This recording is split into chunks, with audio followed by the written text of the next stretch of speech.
Lebanon's new Prime Minister Najib Mikati is promising to stop the country's dramatic economic collapse and urging politicians to work together.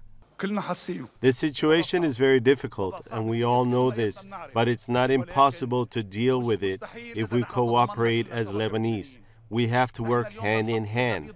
And that will be a tall order since there's been no true governing body since shortly after the massive Beirut port explosion in August 2020. France, United States, national community, all of them, the IMF, the International Bank, they said always, we are ready to help you, but you have to form a government. The mission of the government should be reform. I don't think that they can, the government, make reforms. Reform is clearly needed as more than half the population sits in poverty due to a drastic drop in the value of the country's currency.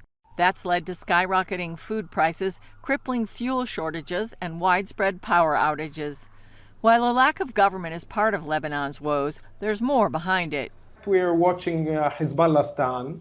Lebanon is not a failed state, but a fake state. It's an illusionary facade of a legitimate government. Reserve Brigadier General Asaf Orion sees the new government as a puppet that allows Hezbollah to tighten its grip on the country. They are running the show. They allow legitimate veneer of Christians, Sunnis, and others to take part in this facade. And as long as the world buys it and keeps on paying, it will keep on rolling.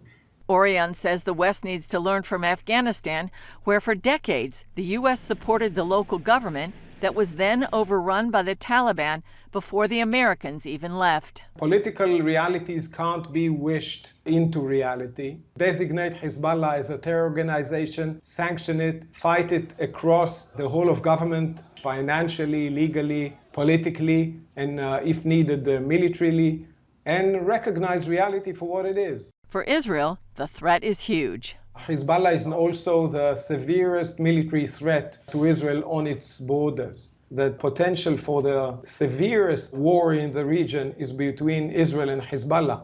And that's because Iran is keeping on pushing itself onto Israel's frontiers, both in Lebanon and in Syria.